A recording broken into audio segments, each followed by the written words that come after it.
Lave's Faves of 2016. That's favourite movies. Hello Internet, my name is Lave. So 2016 is coming to a close. What a year, eh?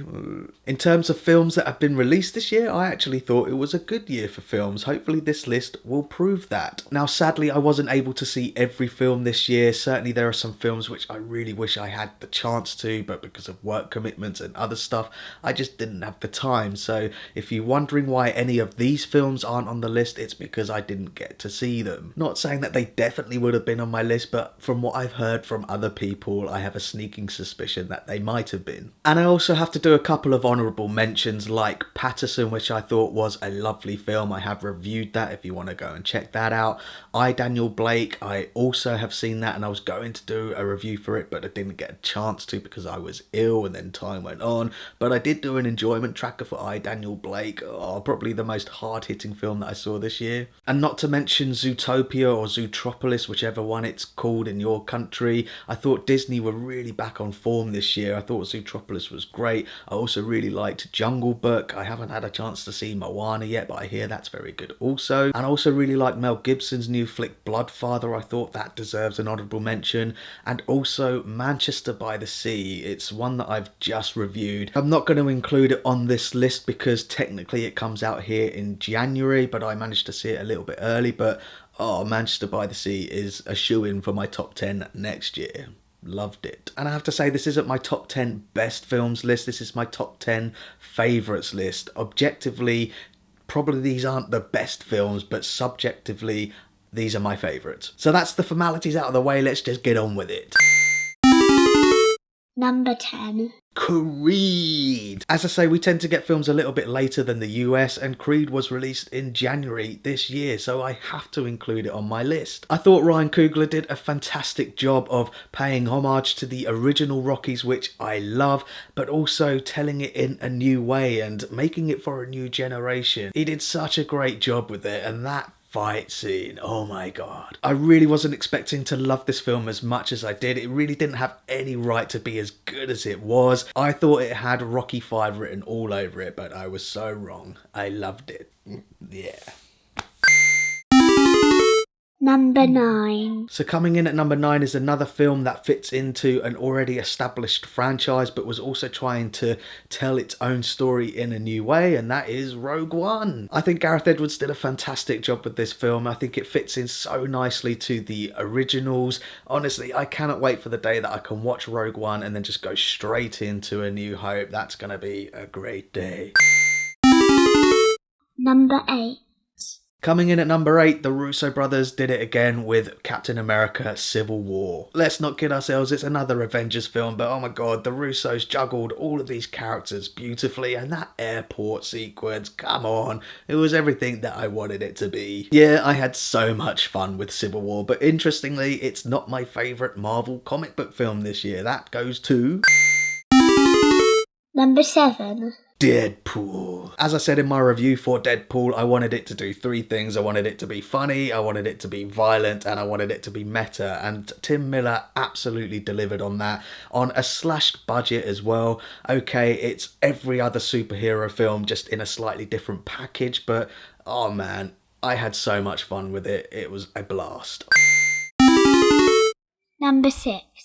My number 6 is Shane Black's The Nice Guys. Shane Black has done it again, gone back to his roots of doing a buddy cop film. It's so funny, with some terrific performances from Ryan Gosling and Russell Crowe for that matter, all set in 70s LA. So funny. Great time. Again, it's another film that I had so much fun with. I love Shane Black's directing and writing. If you haven't seen it, you should definitely check it out. Number 5. My number 5 is a Western, and it's not Magnificent Seven, it's actually David Mackenzie's Hell or High Water. Alright, it's a contemporary Western heist film, but I thought it was fantastic. It's one of those films that you could just pop in and just go along for the ride and just really enjoy it. It's got some really good performances from Chris Pine and particularly Ben Foster. And then you've got Jeff Bridges as well, the dude. Couple all of that with some gorgeous cinematography and some excellent action. I loved it. That's why it's my number 5. Number 4.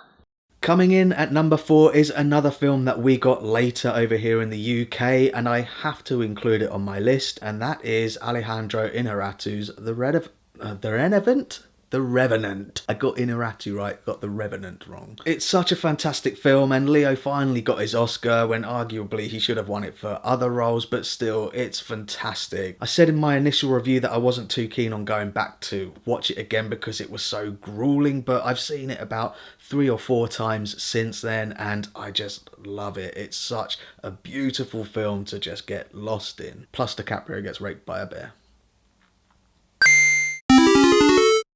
Number 3.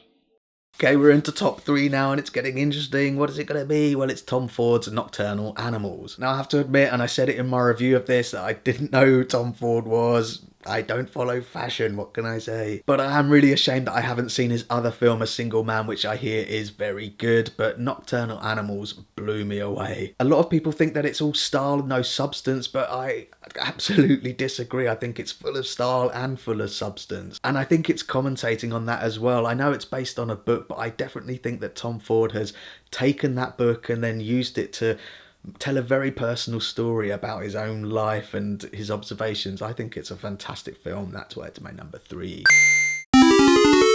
Number 2.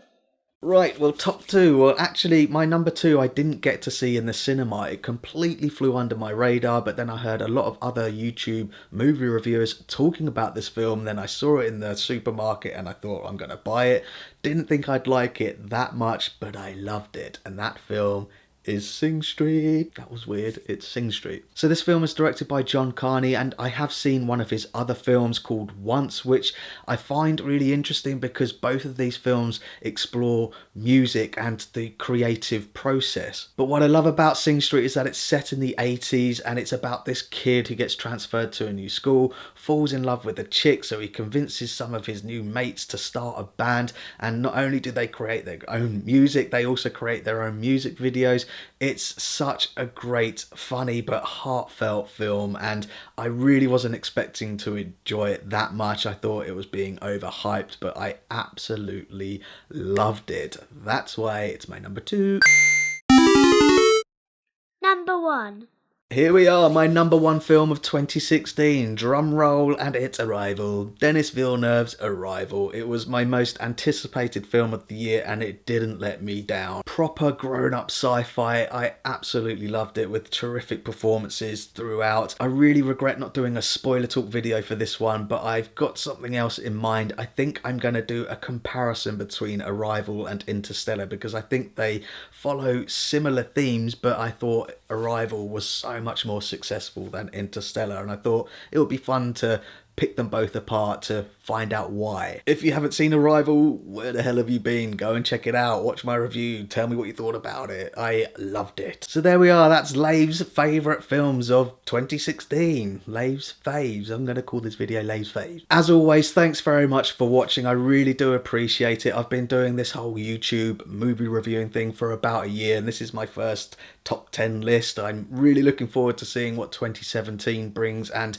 I'm so thankful for every subscriber and comment and like. I really do appreciate it. I read it all. Please keep going, and I'll see you in 2017. Let's see how we did. What film is that from?